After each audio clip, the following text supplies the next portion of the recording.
The Light Sport and Ultralight Flyer would like to thank BRS Parachutes for providing air transportation to and from Aero.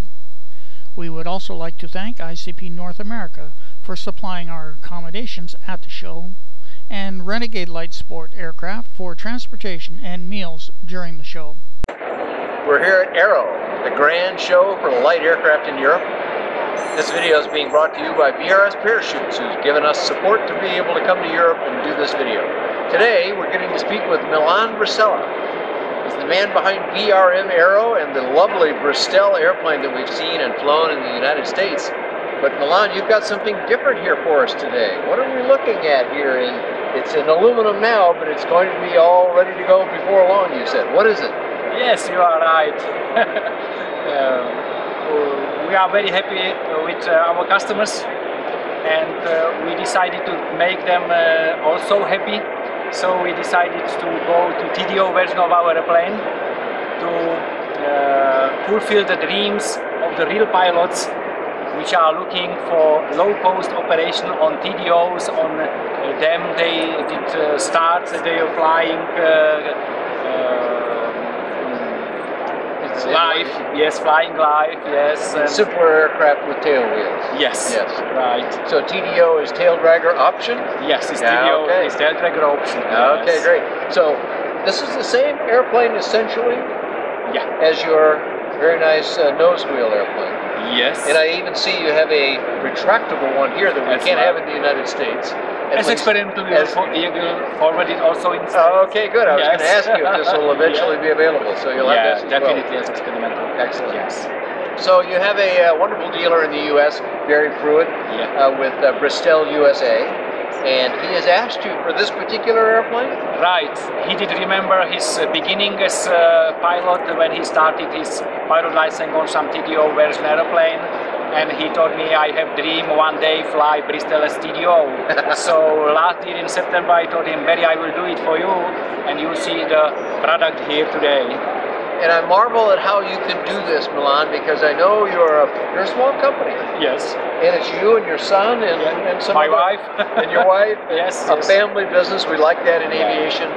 But you are accomplishing more than it sounds like a small company can accomplish. You have a very lovely airplane. You have it also in retractable. Now you have it in tail dragger. And this airplane looks a little bit different to me. Is it? How else is this airplane different? Only that it has the tail wheel instead of the front wheel. That's it, huh? Yeah, that's it. The shorter wing. A little shorter wing. For better maneuverability. Yes. So how much shorter? It's 1 meter. 1 meter less. 1 meter less. Okay, so you know this. That's quite a bit less actually. Yes, right. Does this make it roll faster? Yeah, roll faster. Very nice in roll. Everybody like the short wing for good fun doing flying. Sure. Well, I love the way your current airplane, the one we know in the United States now, flies very well.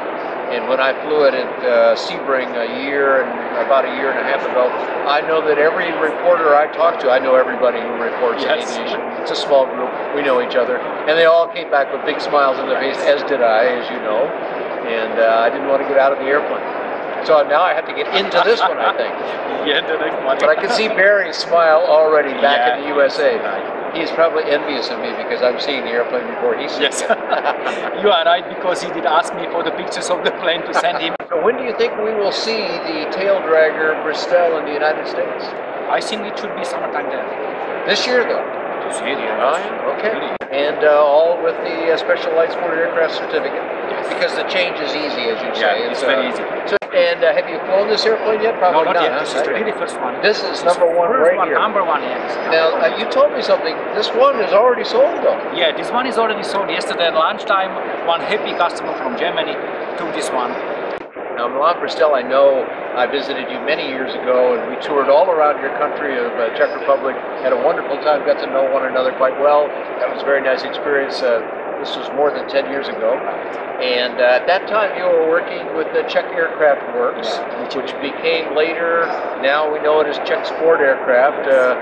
Company changed, but the airplane is similar. You had a lot to do with that airplane. And you also had some things to do with the Vector airplane before that.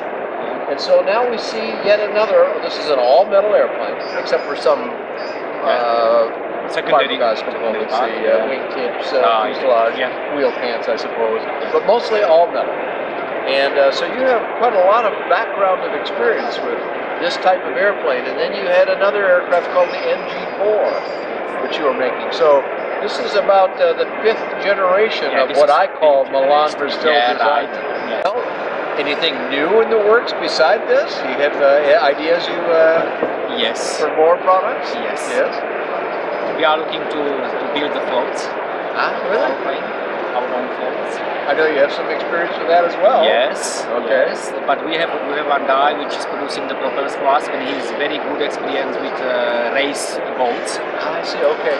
So he'll help you with the whole design. And he did offer me his 15 years experience in that. Oh, wonderful. So he knows these floats shapes and so on, and he is sure that most of the floats on the market are wrong shaped. So we will design together some really high performance floats for our planes. There's one thing we have on the list, and the next one I would like come back to mermaid, but not to real mermaid as we have made with Dan De Felice and Chibermin, but other one amphi, which will be done on the carbon hull. I see. Okay. Leave all metal wings and tail unit, and make some really good one flying and working amphi. Well, we'll keep an eye on you as you work toward those projects, but how many aircraft are flying now under the BRM Aero brand? There are, since February 2011, 60 airplanes. 60 airplanes, okay. So you've had a good, this is only in 4 years' time. Yeah, 3 years' time. 3 years, yeah, not even 4 years. 3 years' time, and you're a small company, so this is really a pretty good success for you. How many countries are you in now? 12, 13. 12? Well, okay. So quite good presentation. Well, speaking with Milan Bristell of BRM Aero, where do we look on the web to find more information about your company and your products and this nice taildragger? So you can look more information about us, many videos, many pictures on our webpage www.brmaero.com. Okay, and we also have a U.S. address for Barry's website. Do you know this as well? Yeah, www.bristellusa.com. Excellent. I have information on the Bristell airplanes and my times with Milan available on my website. That's bydanjohnson.com or bydanjohnson.com. Thanks a lot for joining us here at Aero.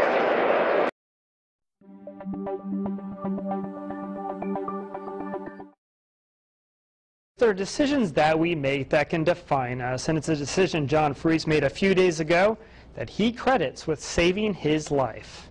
This is what's left of John Freese's Cessna 182, and quite remarkable, especially when you look at this damage. Here is John Freese. It happened faster than you could ever imagine. Within 10 seconds, I went from flying to crashing. Freese says his Cessna had its annual safety maintenance check when he took off Monday night from the Marshall County Airport near Holly Springs, Mississippi. At around 400 feet, Freese says the plane stalled and he had zero control. Just days before his fateful flight, he had installed an emergency parachute system in the single-engine plane. I promise you, I cannot tell you why. I instinctively reached down and grabbed the handle and pulled the parachute, and within a second I hit the ground.